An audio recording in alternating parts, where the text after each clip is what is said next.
Hello hello hello hello everyone, कैसे हैं आप सभी लोग। Hello hello hello hello everyone, कैसे हैं आप सभी लोग। दिस इज शशांक से करते party. Welcome to amazing free YouTube platform, free educational platform for class 10 subject admit learner. और हमारे इस अनोखे बैच, एक शानदार बैच, एक कदम तैयारी में बहुत बहुत स्वागत है। तो सब बढ़िया है ना, गला नहीं करा मैं, बस थोड़ी बहुत एक्टिंग कर लेते ना। वही पढ़ाई के सामने नया चैप्टर स्टार्ट होने वाला है, ठीक है। नया चैप्टर स्टार्ट होगा आज हमारा बायोलॉजी का थर्ड चैप्टर स्टार्ट होगा, हाउ टू ऑर्गेनाइज रिप्रोड्यूस, जो कि बहुत ही इंपॉर्टेंट चैप्टर है। भले ही थ्योरी पोर्शन में ना इंपॉर्टेंट हो, भले ही रिटन पोर्शन में मतलब ना हो इंपॉर्टेंट, बट डायग्रामेटिक इंपॉर्टेंट है। ये क्या है डायग्रामेटिक? मतलब डायग्राम बहुत ज्यादा आते हैं इस चैप्टर से रिलेटेड, डायग्राम बहुत आएंगे। वो तो हम आगे डायग्राम प्रैक्टिस ही करेंगे। सोचता हूँ कि इसमें ना बताए डायग्राम, साथ में क्या करेंगे, डायग्राम बनाएंगे कब, जब पेपर आने वाला होगा हमारा, ठीक है। तो सब लोग एकदम बढ़िया हो, अच्छे हो, पढ़ाई में लिखाई अच्छी चल रही होगी। जिसकी नहीं अच्छी चल रही है कमेंट कर दो, उसका तरीका बताया जाएगा भाई पढ़ाई कैसे अच्छी की जाए। और आई होप पढ़ाई सबकी अच्छी चल रही होगी, क्योंकि ऐसा कोई ज़्यादा प्रेशर नहीं पड़ा हुआ है। मतलब हाँ है, बहुत ही ज़्यादा है, ज़्यादा पढ़ना रहता है, लेकिन सही है। अभी से बना लोगे रूटीन की हाँ पढ़ना है, बहुत सारा पढ़ना है, ठीक है। तो उतना लोड भी नहीं लेना है, एकदम टाइम टू टाइम पढ़ना है। क्या टाइम से करना है, क्या टाइम से करना है, क्या टाइम से सब कुछ करना है। अपने टाइम को खुद डिसाइड करना है कि हाँ ये कर सकते हैं, वो कर सकते हैं, ठीक है।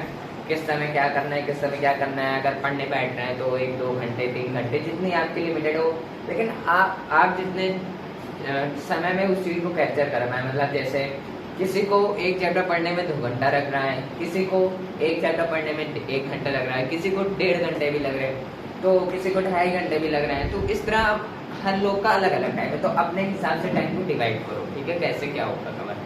तो आज के वीडियो में क्या होने वाला है, चैप्टर 3 है हाउ टू ऑर्गेनाइज रिप्रोड्यूस, ठीक है। एक सिंपल सा नाम इसका हमने बहुत 7, 8, 6 हर जगह पढ़ा होगा, रिप्रोडक्शन, ठीक है।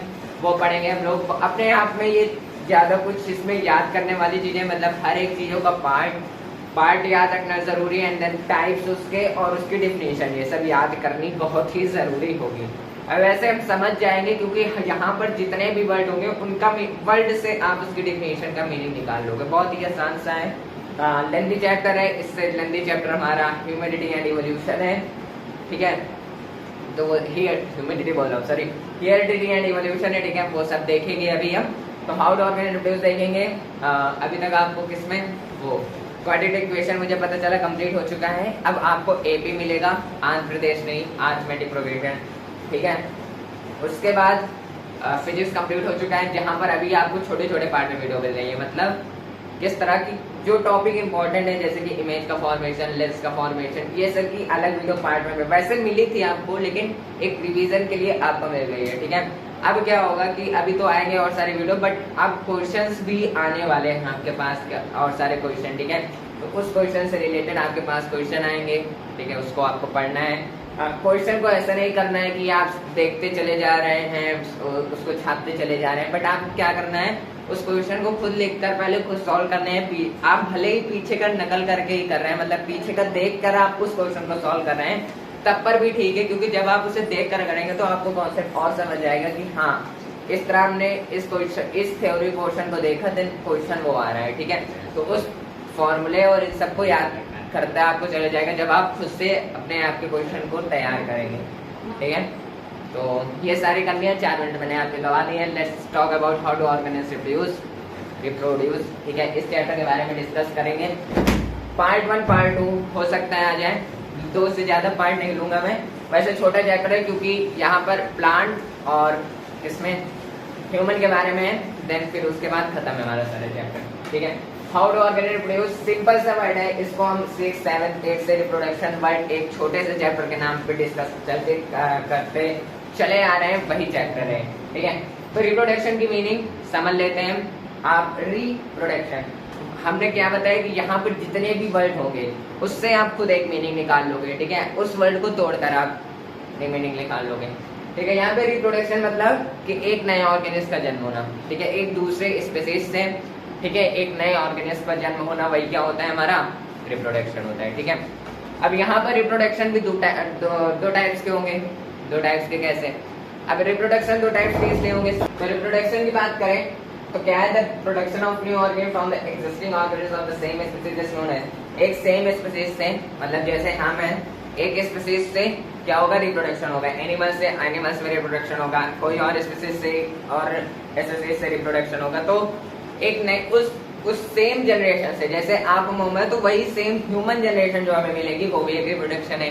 एनिमल्स से एनिमल की एक नई जनरेशन मिल रही है, वो भी एक क्या है, रिप्रोडक्शन है, ठीक है। एक नई स्पीशीज का जन्म हो रहा है, मतलब जिस तरह का स्पीशीज है उस तरह का जन्म होना, उस तरह का एक नया ऑर्गेनिज्म मिला, दैट इज कॉल्ड रिप्रोडक्शन, ठीक है। रिप्रोडक्शन का टाइप्स बात करें तो एसेक्सुअल, सेक्सुअल, ठीक है, दो टाइप्स के होते हैं, एसेक्सुअल एंड सेक्सुअल, ठीक है।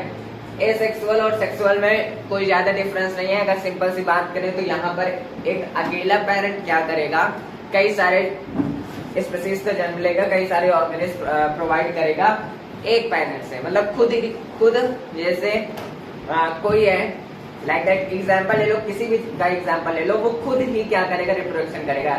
जैसे ये हमारा मार्कर है, ये खुद रिप्रोडक्शन करके क्या करेगा, एक नए अपने साथ या फिर अलग अलग क्या, मतलब कई सारे वेरिएशन होंगे हमारे मार्कर में भी, हो सकता है किसी का डिजाइन अलग हो, किसी का चेहरा का फेस अलग हो। तो इस मार्कर से, ये तो हम पढ़ेंगे अपने आने वाले अगले चैप्टर में, हेरिडिटी एंड इवोल्यूशन में, बट अभी रिप्रोडक्शन क्या होगा, एसेक्सुअल का सिंपल मीनिंग क्या होगा, अभी जो ये हमारा मार्कर है ये खुद ही रिप्रोड्यूस करेगा, खुद ही रिप्रोडक्शन करेगा, अपने ही जैसे, या फिर अपने ही जैसे समझ लेते हैं कि कई सारे अपने आप को इन्वॉल्व करके क्या करेगा, नए ऑर्गेनिज्म को प्रोवाइड करेगा। मतलब ये सिर्फ एक पेरेंट इन्वॉल्व हो रहा है, किसमें, एसेक्सुअल रिप्रोडक्शन में।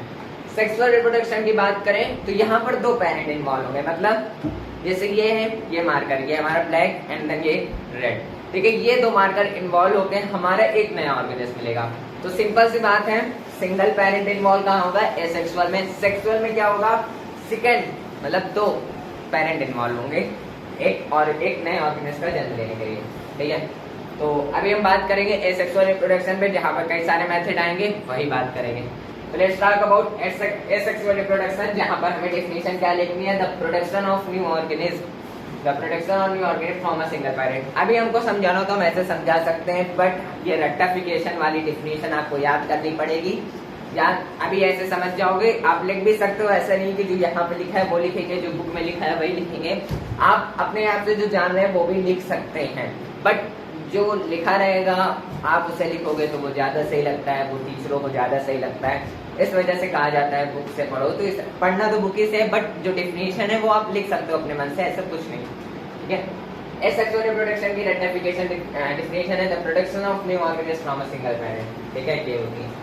अब यहाँ पे कई सारे ये डायग्राम नहीं है, ये बादले उड़ रहे हैं, इन बादलों को आपको पकड़ना है, देन अपने दिमाग में डालना है, ठीक है। एसेक्सुअल रिप्रोडक्शन की बात करें तो यहाँ पर 6 टाइप्स के एसेक्सुअल रिप्रोडक्शन बताए गए हैं। 6 टाइप्स होते नहीं है, ये 6 टाइप्स नहीं है, ये 6 मेथड है, समझ लो। एसेक्सुअल रिप्रोडक्शन के 6 मेथड है, जहाँ पर पहला है फिजन, दूसरा है बडिंग, तीसरा है स्पोर फॉर्मेशन, चौथा है रीजनरेशन, पांचवा है फ्रेगमेंटेशन एंड सिक्स्थ है वेजिटेटिव प्रोपगेशन। पहला क्या है, फिजन, दूसरा बडिंग, तीसरा स्पोर फॉर्मेशन, चौथा regeneration, fifth fragmentation, sixth vegetative propagation. आपको हर एक वर्ड का भी मीनिंग खुद ही आप तोड़ लोगे। देखो फिजन क्या है, फिजन तो अभी 2 टाइप में डिवाइडेड है, कौन सा, binary fission, multiple fission. Binary और मल्टीपल फ्यूजन क्या होता है देख लेते हैं। देखो फ्यूजन कितने टाइप में डिवाइडेड है, 2 टाइप में, binary fusion, multiple fusion. Binary fusion की बात करें तो splits to form 2 new organism. ये क्या करेगा, जब स्प्लिट्स होगा, मतलब देखो सेक्सुअल है, एसेक्सुअल रिप्रोडक्शन है, तो यहाँ पर क्या होगा, सिंगल पेरेंट इन्वॉल्व हो रहा है, क्या करने के लिए, एक नया ऑर्गन प्रोड्यूस करने के लिए। तो जब ये इन्वॉल्व होगा, ठीक है, तो क्या करेगा, जो ऑर्गेनिज्म मिलेंगे वो 2 मिलेंगे, 2 से ज्यादा नहीं मिलेंगे, 2 मिलेंगे, ठीक है। तो वही क्या होगा, बाइनरी फिजन होगा। इसका बेस्ट एग्जांपल होता है अमीबा। एग्जांपल आपको एक याद कर लेना है, क्योंकि एमसीक्यू में आपसे जानते हो कि ऐसा पूछा जाएगा, कि पूछा जा सकता है कि हाइड्रा किस पार्ट का है, ठीक है। तो अमीबा कौन सा फ्यूजन करता है, मतलब पूछा जा सकता है मल्टीपल फ्यूजन में आता है कि बाइनरी फ्यूजन में आता है। तो एक एग्जांपल याद करना और बाकी एग्जांपल तो आपको याद ऐसे हो जाएंगे, ठीक है। Splits to form two new organisms binary fusion. Multiple fusion की बात करें तो splits to form many new organisms. Many new organisms, वहां पे टू था, यहाँ पे मैनी, मतलब जैसे कि ये तो प्लाज्मोडियम है, प्लाज्मोडियम है, ठीक है हमारा। ये क्या होगा, एक ग्रुप में होगा, लाइक दैट। ये जो है हमारा बॉक्स इसी प्रकार का होगा आपके डायग्राम में, ठीक है। यहाँ पर कई सारे ऐसे समझ लो बना हुआ है। ये क्या होगा, ये टूटेगा। ये टूटेगा मतलब जब इसमें की कैपेसिटी नहीं बचेगी अब इसको रखने के लिए, तो ये टूट जाएगा। जब ये टूटेगा तो कई सारे फिर निकलने चालू हो जाएंगे हमारे नए ऑर्गेनिज्म, ठीक है। तो वही क्या होता है हमारा मल्टीपल फ्यूजन है। बाइनरी फ्यूजन में कैसे होगा, लाइक दैट ये अमीबा है हमारा, ये टूटेगा सिंगल पार्ट में, फिर यही बड़ा होता चले जाएगा। तो ये दो या दो से ज्यादा क्या करेगा, ऑर्गेनिज्म को ही करेगा अमीबा। लेकिन ये क्या करेगा, ये जो अंदर भरा हुआ है जब इसकी कैपेसिटी खत्म हो जाएगी उस सारे ऑर्गेनिज्म को रखने में, देन वो खुद में खुद टूट कर बाहर निकलने लगेगा। Then it's called a multiple fusion. Fusion नहीं, फ्यूजन, ठीक है। बडिंग की बात करते हैं, ठीक है। बडिंग की बात करें तो from parent organism grows out as a bud which detach and becomes new organism। Simple समझो, हाइड्रा इसका बेस्ट एग्जांपल है, और हाइड्रा कई सारे बार पूछा गया। मतलब ये पूछा जाता है कि हाइड्रा किस चीज का एग्जांपल है, या फिर एक एग्जांपल आपसे पूछेगा कि बडिंग का एक एग्जांपल बता दो, उसका एक ऑप्शन हाइड्रा जरूर रहना होगा, ठीक है। और याद कर लेना, बट हाइड्रा इज इम्पोर्टेंट इसलिए हाइड्रा लिख, ठीक है। देखो बडिंग के बाद from parent organism proceed as a part which detach and become new organism. Simple सी बात करें तो इस डायग्राम को मैं बिठाता हूँ, अभी नेक्स्ट डायग्राम मैं बताता हूँ, ठीक है। देखो ये समझ लो हाइड्रा है। हाइड्रा में क्या होगा, एक छोटा सा बड, लाइक दैट जो हमारा समझ लो एक प्लांट होता है, जब उसकी एक नए अटैचमेंट निकलती है, मतलब लाइक दैट यहाँ है, यहाँ से एक नई टहनी निकलनी होती है, ठीक है। लेकिन अलग है, यहाँ पर क्या हो रहा है कि जो हमारा प्लांट होता है, ट्री होता है, वो अटैच हुआ होता है। क्या करें इसका, फेंक दें, फेंक दें, अभी कौन लाएगा फिर खरीद के, चलो, ठीक है। देखो ये प्लांट ट्री में क्या होता है, देखो डिफरेंस समझो। ये प्लांट है, ठीक है, ये प्लांट है, यहाँ से एक टहनी निकली, तो ये प्लांट से तो ऐड रहेगी। प्लांट से अलग आप इसको काट दोगे तो नहीं उगेगा, नहीं उगेगा ना, ये तो अलग हो जाएगा, फिर नहीं उगेगा।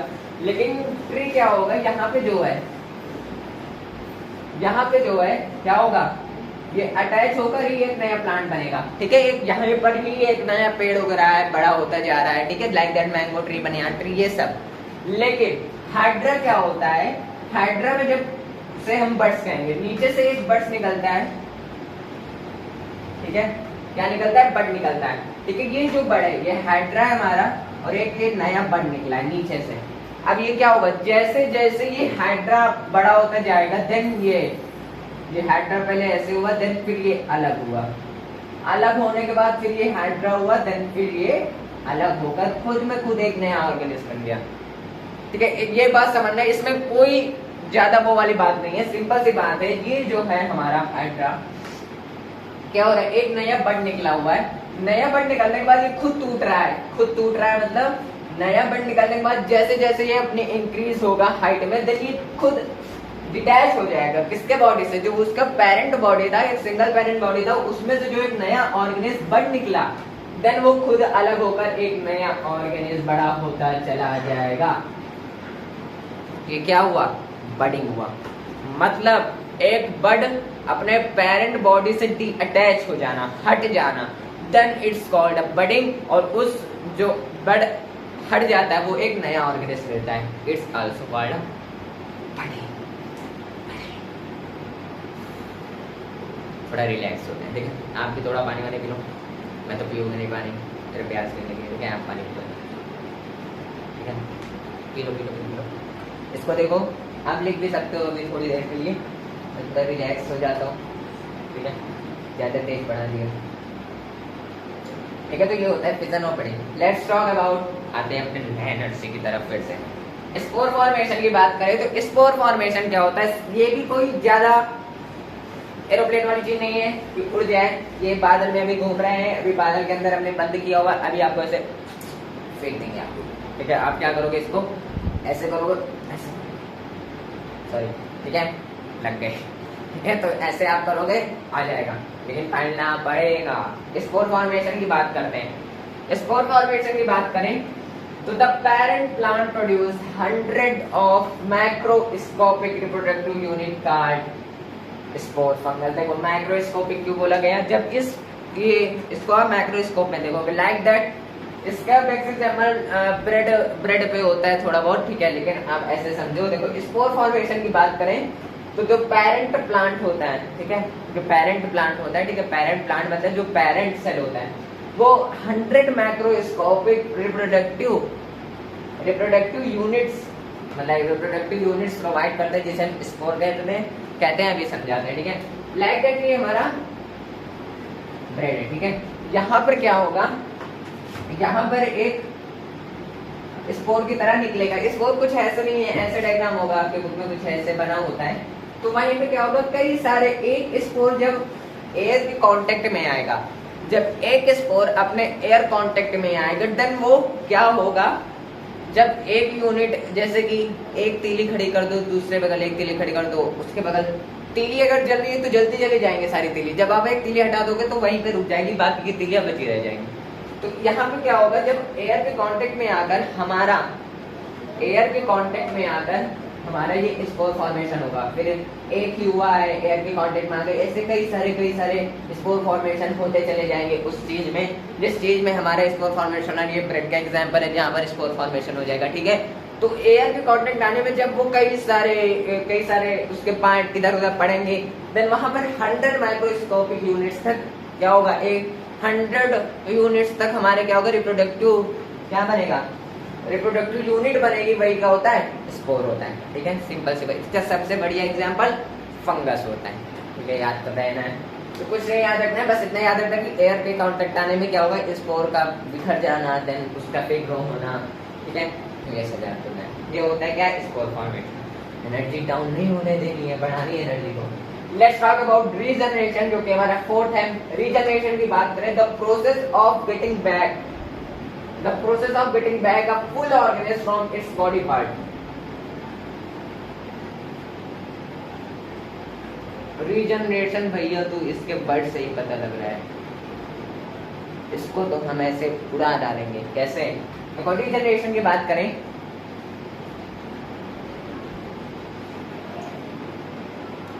रीजनरेशन की बात करते हैं, क्या क्या क्या आ गया, the process of getting back a full organism from its body part. इसका बेस्ट एग्जांपल भैया प्लेनेरिया है। प्लेनेरिया भी ये क्या है, ऑर्गेनिज्म है, मल्टीसेलुलर ऑर्गेनिज्म है, जहाँ पर ये क्या होगा, लेट्स ये करते हैं, यहाँ पे दिखेगा आपको, लेट्स यहाँ पे दिखेगा। देखो the process of getting back a full organism from its body part. देखो कुछ नहीं है, प्लेनेरिया कुछ ऐसे होगा आपका, ऐसे होगा, ऐसे थोड़ा जिन टाइप में क्या होगा, ये अपने पार्ट को अलग करेगा, अपने पार्ट को मतलब ऐसे तोड़ दिया, तो यहाँ पर अलग होता चलेगा। ये एक पार्ट बन गया, देन फिर ऐसे एक छोटा पार्ट, फिर एक छोटा पार्ट, देन ये बड़ा होता चले जाएगा, ठीक है, ये बड़ा होता चला गया, ये बड़ा होता चला गया, ठीक है। तो ये क्या है, यहाँ पर क्या हो रहा है कि एक सिंगल पेरेंट इन्वॉल्व तो हो रहा है, ठीक है, सिंगल पेरेंट भी इन्वॉल्व हो रहा है, क्योंकि ये अपने आप को स्प्लिट्स कर रहा है, ठीक है। The process of getting back a full organism from its body part, अपने बॉडी पार्ट से ही 3 नए ऑर्गेनिज्म बना दिए, 3 नए ऑर्गेनिज्म बना दिया, then it's called a regeneration. मतलब अपने ही बॉडी से एक नए सेम टू कॉपी रीजनरेट किया उसे, वही क्या होता है, रीजनरेशन होता है। इसके नाम से पढ़ रहा चल रहा है कि रीजनरेशन, रीजनरेट करना, फिर से जनरेट करना, ठीक है।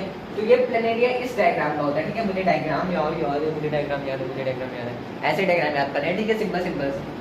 तो ये होता है, टूट जाएगा ऐसे, ठीक है, ये होता है रीजनरेशन। गलत तो नहीं है, डायग्राम बता देना कि भैया कौन सा डायग्राम गलत होता है। फ्रेगमेंटेशन की बात करते हैं। फ्रेगमेंटेशन क्या होता है, इसके वर्ड से कुछ पता नहीं लग रहा है, लेकिन पढ़ लेते हैं। The breaking up of the body of a simple multicellular organism into 2 और मोर पीसेस। देखो ये भी है, इसका ही है, लेकिन वो स्पाइरो वगैरह कुछ ऐसे होता है। देखो बात करते हैं, इसको चेंज कर देते हैं।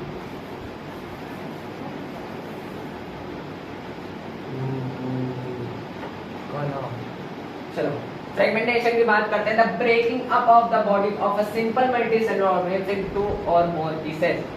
देखो यहाँ पे क्या होगा, जो हमारे स्पाइरोगायरा कुछ ऐसे होता है, ठीक है, लाइक दैट। ये एक है, ये एक है और ये एक, जैसे ये दो पार्ट अटैच हुआ, ठीक है, तो ये ब्रेक हो जाएगा, कुछ नहीं, या अलग हो जाएगा, ये अलग हो जाएगा, ठीक है, अपने आप में एक नया ऑर्गेनिज्म बनेगा, टू और मोर पीसेस में बिखर जाएगा।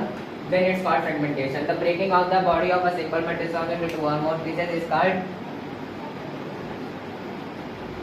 नहीं आ रही चीज, तो भाई क्या होता है, फ्रेगमेंटेशन होता है, ठीक है, ये होता है हमारी फ्रेगमेंटेशन, ये है फ्रेगमेंटेशन, ये देखो अभी कुछ ना समझ में आ रहा हो ना, ये जो है हमारा नहीं समझ में आ रहा हूँ, तो इसकी पीडीएफ में डाल दूंगा, ठीक है, और प्रॉब्लम होती होगी क्योंकि बहुत ही उसमें लिखा हुआ है, बट हाँ उसमें वो डाल दूंगा, ठीक है, पीडीएफ फॉर्म में, हाँ डाल दूंगा, पक्का डाल दूंगा, प्रॉमिस।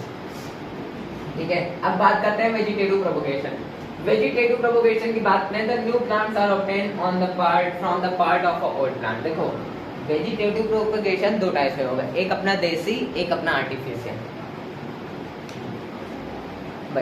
भैया आप देसी आर्टिफिशियल का है कर रहे हो, यहाँ पर हमारा दिल धक धक हुआ जा रहा है, ये अगस्त बीत रहा है, फिर उसके बाद हमारा सितंबर आ जाएगा, भैया आप कैसे पढ़ेंगे, कैसे पढ़ोगे कि नहीं मैटर करता, आप पढ़ रहे हो ये मैटर करता है। ये क्या हो गया मतलब आप पढ़ाई कर रहे हो ये मैटर करता है, आप जो भी पढ़ रहे हो उसको बस मन से पढ़ लो, 1 घंटा 2.5 घंटा 1.5 घंटा 10 मिनट पढ़ रहे हो मन से पढ़ लो, बस इतना चाहता है, वो भी चाहता है, आपका एग्जाम भी इतना चाहता है, आपको लिखने वाला भी इतना चाहता है, बस आपको क्या करना है, जब तक पढ़ो मन लगा के पढ़ लो, उसके बाद कुछ नहीं, उसके बाद चाहे जो करना, बट जब आप पढ़ो मन लगा के पढ़ लो। भैया आप इसमें एनर्जी डाउन करके क्यों बोल रहे हो, जब तक आप पढ़ो मन लगा के पढ़ो, ठीक है। चलो वेजिटेटिव प्रोपगेशन की बात करें, नहीं डरना है यार, डरना नहीं है बिल्कुल भी, समझ लो एक मेरी जैसे हम 7th 8th इस तरह पढ़ते चले आ रहे हैं ना, सॉरी 7th 8th में मस्ती की थी, नहीं 7th 8th में पढ़ते चले जा रहे हैं, थोड़ा उसको तो हटाकर 10th में हम थोड़ा, देखो 10th में आप अपना रूटीन सेट कर लोगे, अच्छे से बैठना पढ़ाई करना, देन 11th के बाद समझ लो आपको एक कॉम्पिटिशन की तरफ बढ़ना रहता है, कॉम्पिटिटिव एग्जाम की तरफ बढ़ना रहता है, ठीक है, तो उसमें आपको बैठना, तैयारी करना, ये सब सिंपल हो जाता है, ठीक है। तो 10th कुछ है नहीं, 10th में percentage is not very important की परसेंटेज जितने बने ये कुछ नहीं इंपॉर्टेंट है, बट आपको एक अपने ऊपर रखना है कि हाँ ये कर सकते हैं, वो कर सकते हैं, तो ये अपने एक आगे की तरफ का बताता है कि हाँ अभी 10th में है तो 11th 12th हम कर सकते हैं, अपने अच्छे तरीके से कर सकते हैं, कॉम्पिटेटिव लेवल तक बढ़ सकते हैं, ठीक है। चलो वेजिटेटिव प्रोपगेशन की बात करें तो new plants are obtained from the part of old plant, जैसे कि ब्रायोफाइलम। देखो ये वेजिटेटिव प्रोपगेशन देसी और आर्टिफिशियल जो बोला, देखो एक तो है हमारा वेजिटेटिव प्रोपगेशन जहाँ पर आप दूसरे प्लांट से क्या करोगे, एक नए प्लांट, ओल्ड प्लांट से, जैसे पुराने प्लांट कई सारे बड़े प्लांट हो गए, रोज बेस्ट एग्जाम्पल होता है ना हमारा, तो रोज बड़ा हो गया, देन आप उसको क्या किया, काट के दूसरा उसकी स्टेम को काट कर एक नया प्लांट लगा दिया, एक नया प्लांट उग गया, ठीक है। तो उस ओल्ड से क्या लेना, एक नए प्लांट का लेना, वे क्या होता है हमारा वेजिटेटिव प्रोपगेशन है, जहाँ पर ब्रायोफाइलम इज बेस्ट एग्जाम्पल, ठीक है।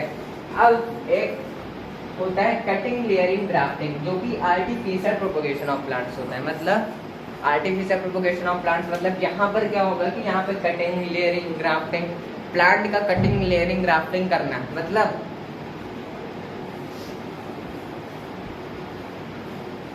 ये नहीं पता तुम्हें, नहीं पता कटिंग लेयरिंग ग्राफ्टिंग। कटिंग मतलब आप किसी प्लांट को कट करके, देखो बहुत सारे एग्जाम्पल है, एक एक्सपेरिमेंट करना, ठीक है, एक्सपेरिमेंट करके मुझे इंस्टाग्राम पे डीएम करना, ठीक है, फोटो भेजना।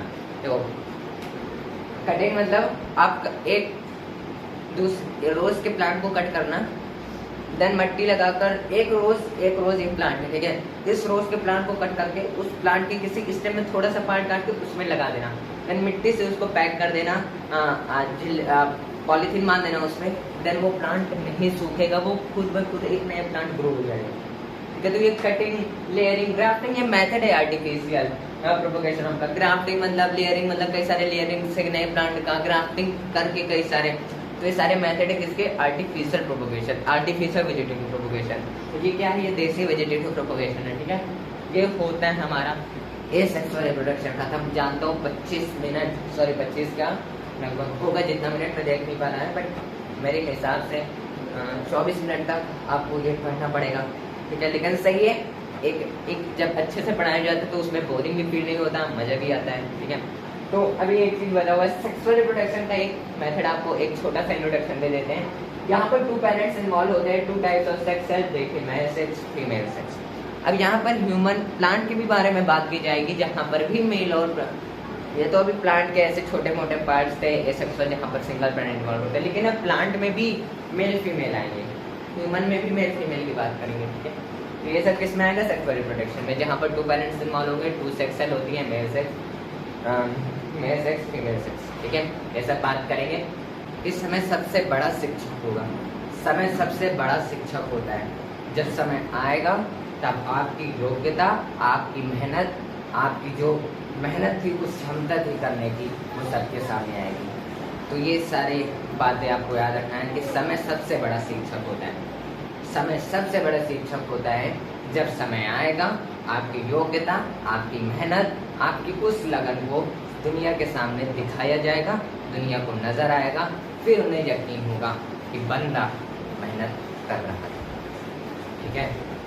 तो ये लगे रहना। देखो, आप जिस काम को कर रहे हो उस काम को इतने अच्छे से करो, इतने अच्छे से करो, जिस काम में भी आपका मन लग रहा हो उस काम को इतने अच्छे से करो। मतलब आप अपने आप को ऐसे बनाओ, अपने आप को ऐसे तैयार करो कि सामने वाले को अपने ना नीचे ना ऊपर समझो, बल्कि अपने सामने वाले को अपने इक्वल समझो, कि बराबर का है, मैं ना नीचे का समझना है अपने को, ना अपने से ऊपर समझना है, अपने से इक्वल समझना है। बट उसके लिए आपको अपने आप को तैयार करना पड़ेगा, उसके लिए आपको मेहनत करनी पड़ेगी। आपको क्या कहना है कि मैं ना नीचे ना ऊपर, मैं सबके इक्वल हूँ। अगर वो 1 कदम आगे बढ़ेगा तो मैं 2 कदम आगे बढ़ाऊँगा, ठीक है। तो ऐसे ही पढ़ाई करते रहो, हो सकेगा इस वीडियो के बाद फिजिक्स या फिर मैथ की वीडियो बहुत जल्दी मिलेगी, तब तक पढ़ते रहो। और आपके भैया प्रिय भैया मैं हूँ ना, भैया मिलते हैं अगली वीडियो, तब तक के लिए tata bye bye, love you, bye.